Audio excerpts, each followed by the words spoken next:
The Viennese coffeehouse culture, a unique phenomenon deeply rooted in the history and culture of this city, emerged as early as the 17th century.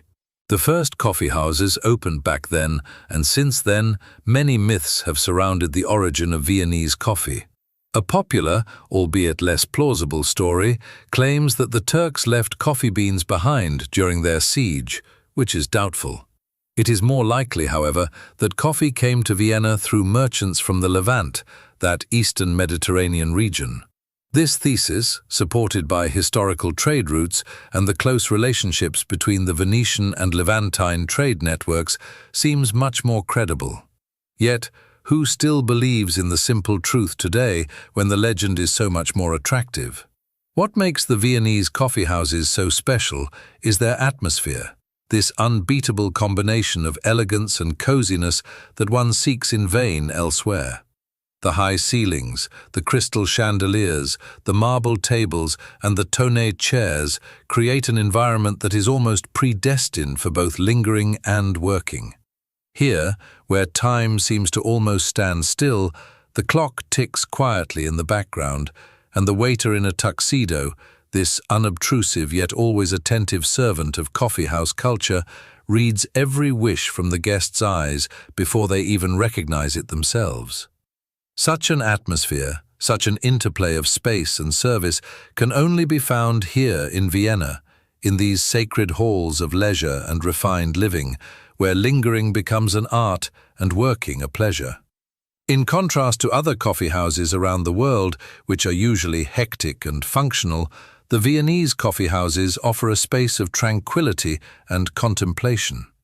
These coffeehouses, refuges of leisure where one can stay for hours without being frowned upon, are unique. Here, one encounters a colorful mix of guests. Regulars who sit in their usual spot day after day, tourists curiously admiring the Viennese coffeehouse culture, artists finding their inspiration in these sacred halls, intellectuals engaging in heated debates, and sometimes the strangest characters in the city who further enrich this unique atmosphere. In these spaces, defying the hectic hustle and bustle of the outside world, everyone finds their place, their time, their piece of eternity, undisturbed and unperturbed by the shortcomings of the modern world. One of these guests is a man in his 50s, with a distinctive moustache and a blow-dried hairstyle from the 80s, a hairstyle that seems out of time. His discreet glasses sit perfectly on his nose, while his well-nourished upper body exudes an aura of self-confidence and superiority. This man, let's call him Mr. Teacher, considers himself something special, someone who stands above things. He made his career in top management, where correcting workflows and admonishing misdevelopments were part of the daily routine. These activities, which required constantly raising the index finger, have made it a reflex, an automatism that now permeates his entire being. So it happens quite naturally that he raises his index finger to place his order, as if he were born to constantly correct the world and everything in it. Mr. Teacher sits in his regular cafe, the newspaper spread out in front of him, but his thoughts wander restlessly. He looks up to scrutinize the other guests, and a wave of disdain rises within him. These tourists, he thinks, have no idea of the true Viennese coffeehouse culture. They come here, take photos, order their coffee incorrectly, and disturb the fine atmosphere that is so sacred to him. Every sip they take is an affront to what he considers the highest form of coffee culture. His index finger twitches as he sees a young man speaking loudly into his mobile phone. Unbelievable, he murmurs to himself. No manners, no consideration. He remembers the times when such excesses of modernity had not yet taken hold, when people still knew how to behave. The world has changed, he thinks, and not for the better. Next to him sits a young woman with a laptop. She also irritates him. These modern gadgets, he thinks, have no place in a true coffeehouse. Here, one reads, one discusses, but one does not stare at these screens. He sighs, shakes his head. Today's youth no longer knows what it means to really immerse oneself in a book, in a conversation, in a thought. Then his gaze falls on an older gentleman reading a newspaper. Finally, someone who understands, thinks Mr. Teacher. But when the man folds his newspaper, Mr. Teacher recognizes the headlines and grimaces. Again, this sensational press, he murmurs. No one reads the good old classics anymore, the truly substantial articles. He himself has a certain idea of what one should read, and this idea tolerates no contradiction. And then there are the waiters. Although they know and respect him here, it still bothers him when they do not bring his coffee exactly as he wants it. Not too hot, he thinks. Not too cold. Every time he has to remind them, as if they hadn't heard it 100 times already. But he can't help it. It's part of him, like his moustache and his blow-dried hairstyle. Inside him burns a permanent fire of displeasure, an endless stream of corrections and rectifications. He sees himself as the last bastion of order in a world descending into chaos. Without people like me, he thinks, everything would fall apart. And so he sits there, Mr. Teacher, in his cafe, correcting the world around him in his thoughts, unable to simply let go and accept things as they are. Mr. Teacher, the grey eminence of the Viennese coffeehouse scene, rises slightly from his chair and straightens up. His eyes flash under his glasses as he beckons the waiter. That's how it's done, he thinks, and prepares to once again demonstrate the art of ordering coffee. Waiter, he begins, in a voice that brooks no contradiction. I would like a verlängerte, but please, not too hot. The aroma, you see, the aroma suffers when the coffee is too hot. And please, bring it in a porcelain cup, not in those modern glasses you sometimes use. The waiter nods and notes the order. Mr. Teacher watches him intently, always ready to correct even the smallest deviation. And please, do not forget to place a glass of water next to it. Viennese tradition, you know, he adds, as if this were a self-evident fact only he knows how to properly appreciate. Also, he continues, no sugar in the coffee. True coffee enjoyment only comes without sugar. And a small piece of Sachertorte, but only if it is fresh today. The waiter, who has gone through this procedure hundreds of times, nods again and walks away to fulfill the order. Mr. Teacher leans back, satisfied. This is how it must be done, he thinks. Coffee, the heart of the Viennese coffeehouse, must be treated with care and respect. One does not simply order coffee in a Viennese coffeehouse, he muses. It is an art, a science. Every nuance, every detail counts. He watches the other guests, who often place their orders far too carelessly, and shakes his head internally. No wonder they can't tell the difference, he thinks. They simply don't know how to do it right. With a feeling of satisfaction, he takes the newspaper back in hand, confident that his coffee will soon be presented to him in the perfection he desires. In a world increasingly falling apart, this is one of the few moments where everything is exactly as it should be. Mr. Teacher watches the waiter approaching his table. Every movement, every detail is significant, and Mr. Teacher knows exactly how it should be.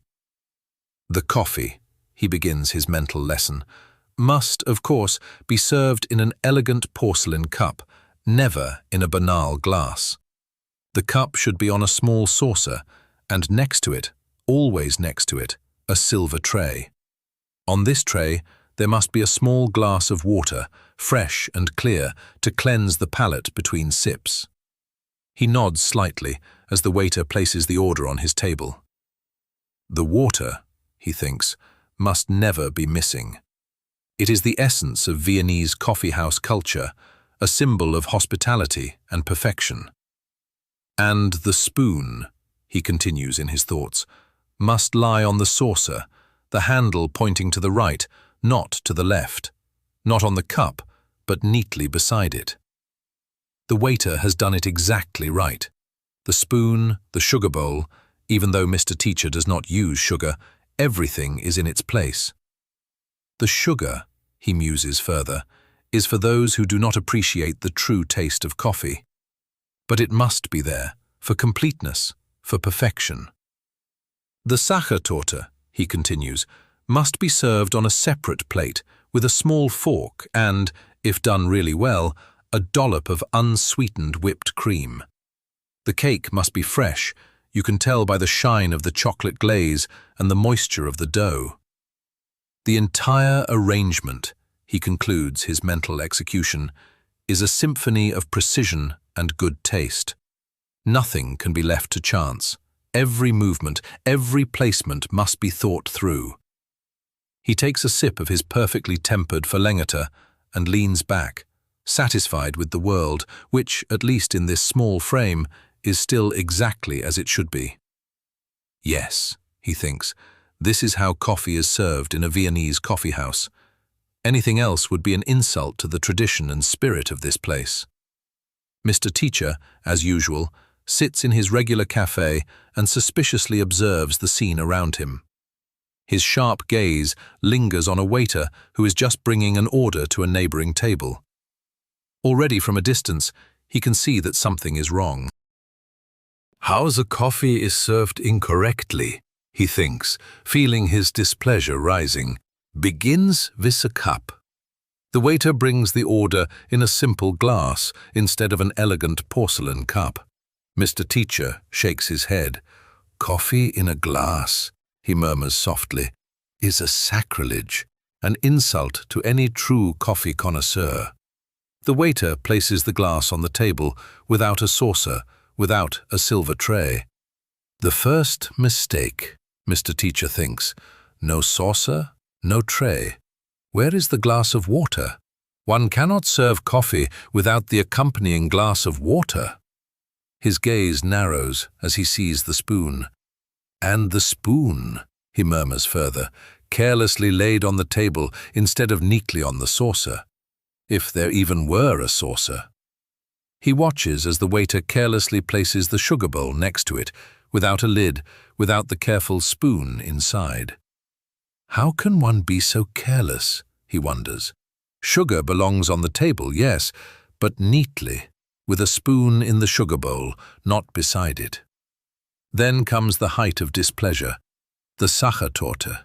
It is served on a large plate, without a fork, without the obligatory dollop of whipped cream. The cake, he thinks with growing horror, just lies there, dry and loveless, without any garnish. That is not only wrong, it is a disgrace. The waiter walks away, unsuspecting, but Mr. Teacher cannot hold back.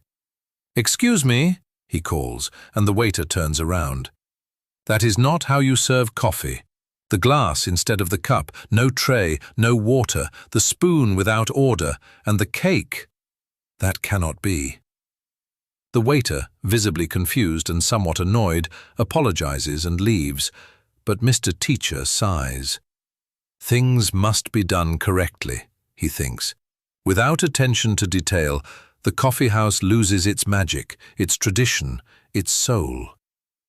He takes a sip of his perfectly served coffee and leans back. That is how it should be, he thinks contentedly. Only this way. Mr. Teacher sits in his regular café, his eyes piercing the scene around him. A young woman at the neighboring table asks the waiter if there is still Sachertorte available. The waiter shakes his head regretfully. "All gone," he says. The woman nods and orders only a coffee. Mr. Teacher observes this with a critical eye. Of course, he thinks, one can drink coffee without cake, but it is not the same. His thoughts begin to form, as always, precise and unwavering in their conviction. A coffee-house visit without cake, he muses, is like a concert without an orchestra, like a theatre without actors. Something essential is missing, something that completes and rounds off the moment. But, and here he makes an exception, it can happen that the cakes are all gone, especially the good, fresh ones. He leans back and looks at the young woman now sitting alone with her coffee. She doesn't understand, he thinks. She doesn't know the magic that arises when a piece of cake and a cup of coffee come together. This symbiosis of taste and texture that completes the enjoyment. But Mr. Teacher also knows that it is not always ideal. It can happen, he continues to ponder, that one comes late in the afternoon and the best cakes are already gone. Then you have no choice but to drink the coffee alone. But for him, that is only a stopgap solution, a compromise that is just about acceptable. But, and here his line of thought becomes stricter again, if one has to forego the cake, then the coffee should be all the more perfect. The right temperature, the right amount, in the right cup, with the right glass of water. Only in this way can the loss of the cake be somewhat compensated. He sips his own coffee, which, as always, was prepared exactly according to his instructions. Yes, he thinks, it is possible without cake, but it is not the same, never the same. He sighs and opens the newspaper, ready to immerse himself again in the printed words, while accepting the imperfect reality around him with a touch of resentment. Mr. Teacher, in his infinite wisdom and with his decades of experience in the Viennese coffeehouse world, of course, has a clear idea of what the right temperature is. The right temperature for coffee, he thinks, leaning slightly forward, is neither too hot nor too cold. A coffee must be served in such a way that it can be enjoyed immediately without burning one's tongue. But it must not be lukewarm either, as that spoils the taste. Ideal, he murmurs to himself, is a temperature between 65 and 70 degrees Celsius. That is warm enough to unfold the full aroma and cool enough to drink the coffee without waiting. In his mind, he sees himself passing on this wisdom to the young waiter. The coffee must steam, he explains, but it must not boil. He remembers countless times when he had his coffee sent back because it was not the perfect temperature. Too hot, he thinks, the volatile aromas evaporate, which make the coffee so special. Too cold, he shakes his head, the coffee becomes stale and loses its depth. A good waiter, he continues to ponder, must master the art of preparing coffee to the point. Not just boiling water and pouring it, but controlling the temperature, monitoring the brewing process. His eyes narrow as he thinks of the many times he had to intervene. One must understand it, he says quietly. It is both a science and an art. He takes a sip of his coffee, which he notes with satisfaction is exactly the right temperature. Yes, he thinks, this is it. This is how coffee should be, perfectly tempered, to be drunk immediately, to enjoy the full flavor, without haste, but also without delay. With this thought, he leans back and enjoys the peace and tranquility that only a perfectly served coffee in a Viennese coffeehouse can offer. Mr. Teacher leans back, a slight smile playing on his lips as he reminisces. Ah, embarrassing, terrible, and quirky experiences with the coffeehouse waiters abound, he begins, taking a sip of his perfectly tempered coffee. There was this young waiter, he continues, who had probably just started, a novice, whose uncertainty could be seen from 10 meters away. I ordered my usual verlängerte, and when it came, the coffee was far too hot, almost boiling. I patiently explained to him that the coffee loses its aromatic substances when it is too hot, but the poor boy just looked at me with wide eyes and nodded mechanically. He brought me a second cup, and that one was then ice cold. That was a fiasco. Mr. Teacher shakes his head. I had to teach the boy how to make the perfect coffee. An apprentice who still had to learn the high art of coffeehouse waiting. It was a lesson for him, but also for me, in patience. Another experience makes him smile. Then there was the day when a waitress accidentally spilled my coffee over my new book. She was so startled and apologized 1,000 times, but the book was ruined. I had to take a deep breath and explain to her that it was not just the coffee, but the knowledge written in it that she had destroyed. A moment of tragic irony. He leans forward and lowers his voice. But the quirkiest experience I probably had with a waiter who was firmly convinced that he knew me. "Doctor," he would call every time he saw me. "I have always admired your lectures at the university." I never told him that I was not a university professor, but the way he treated me, as if I were a scholar of world renown, was equally flattering and bizarre. I let him believe it. It gave me a certain amusing advantage. He sighs and sips his coffee.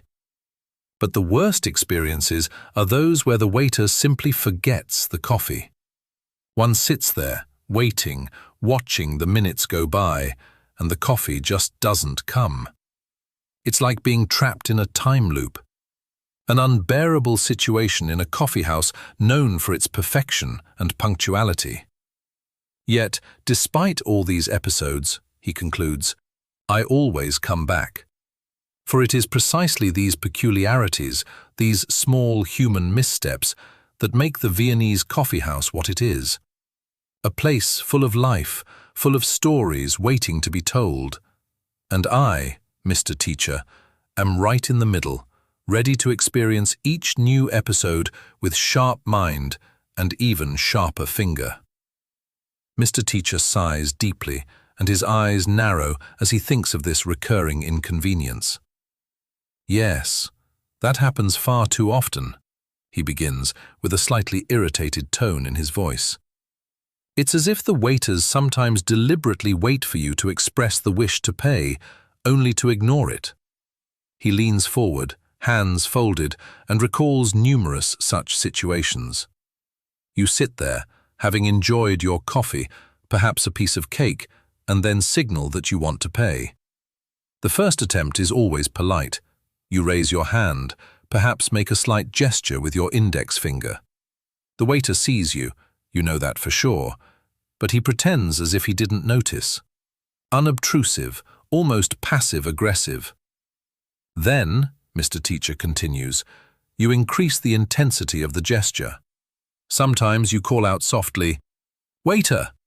in the hope that he will finally respond. But no, the waiter continues wiping the counter with his cloth, serving other guests as if you were invisible. He shakes his head, his displeasure evident. And that is what bothers me the most, this deliberate ignorance. It's as if one suddenly becomes invisible as a guest. Sometimes I think it's a power play, a subtle rebellion against the hierarchy of the coffeehouse. After several attempts becoming more and more desperate, he says, you then have to resort to drastic measures. You stand up, go to the counter, and place yourself directly in front of the waiter. I would like to pay, you say, and finally, you are acknowledged. The waiter nods, fetches the bill, and you can finally free yourself from this Kafkaesque moment. But, Mr. Teacher adds after a pause, it's also a lesson in patience and endurance. You learn that the Viennese coffeehouse has its own rules, its own time. And somehow, in a perverse way, that is also what makes its charm. These little battles, these tests of will, they are part of the ritual. He takes a final sip of his coffee, now almost empty, and leans back. Yes, it's frustrating, he says, but it belongs. Another chapter in the endless story of Viennese coffeehouse culture. Mr. Teacher leans back, his eyes narrowing as he delves into his thoughts. Why do the waiters do that? He murmurs, as if weighing the question. It is an interesting question with many facets. First of all, he begins, the coffeehouse is a stage, and everyone has their role to play. The waiters, they are the silent conductors of this stage, controlling the flow, the movements, the mood. Ignoring the wish to pay might be a way to manifest this control. They show that they are the masters of the space, that they set the rules. He takes a deep breath, as if he wants to deepen the thought. But it goes deeper than that. In Vienna, in the coffee houses, there is an unspoken tradition, a kind of social game where patience and courtesy are tested. A good guest, the waiters might think, is someone who understands these rules, who has the patience to accept the power structures. It could also be a kind of touchstone, he continues, a way to observe people, study their reactions. A good waiter in Vienna is not just a service provider, he is a psychologist, a connoisseur of people. Through these small power games, they learn more about the guests, see who gets nervous, who stays calm, who adapts, and who rebels. And then, he adds, there is of course the aspect of tradition and pride. The waiters see themselves as guardians of a long and venerable tradition. Ignoring the wish to pay might be a way to preserve this tradition. It is a reminder that the coffee house is not just a place for quick consumption, but a space for leisure, for slowness. He sighs, his eyes looking into the distance. Perhaps it is also simply human. A small act of rebellion against the monotony of everyday life, a way to bring a bit of excitement into the service. A game they play to remind themselves that they, despite everything, still have control. In the end, Mr. Teacher concludes, it is a combination of all these reasons: power, control, tradition, psychology, and perhaps a bit of mischief. It is what makes the Viennese coffee houses so unique, a place where even the smallest interactions can have deeper meanings. Mr. Teacher raises his eyebrows and thinks for a moment before speaking. It is a justified question, he begins. Impatient people could indeed reach their limits in a Viennese coffee house. The culture here requires a certain calmness, an acceptance of slowness and the fine nuances of life. He leans back and taps thoughtfully on the table with his index finger. An impatient person who is constantly in a hurry would not be happy here. They would not be able to appreciate the atmosphere, would be annoyed by the supposed slowness, and would not understand the subtle beauty of the Viennese coffeehouse culture.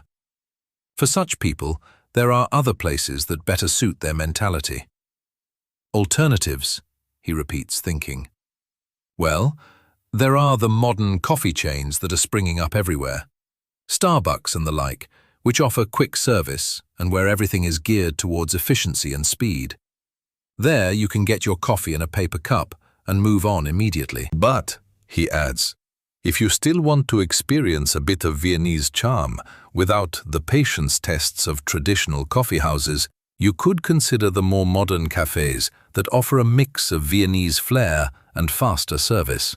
Places like Café Central, which, although touristy, still try to modernize traditional service, or Café Landmann, which also seeks a certain middle ground. Another possibility, he says thoughtfully, would be to find a small, lesser-known café, where the crowd is smaller and the waiters perhaps less stressed. Such places often offer a cozy atmosphere without the traditional power games experienced in the large, famous coffee houses. Ultimately, Mr. Teacher concludes, it depends on what one is looking for. If you want to experience true Viennese coffeehouse culture, you must bring patience. If not, there are many other options that are faster and more efficient, but they do not offer the same charm and depth. It is a matter of priorities and personal taste.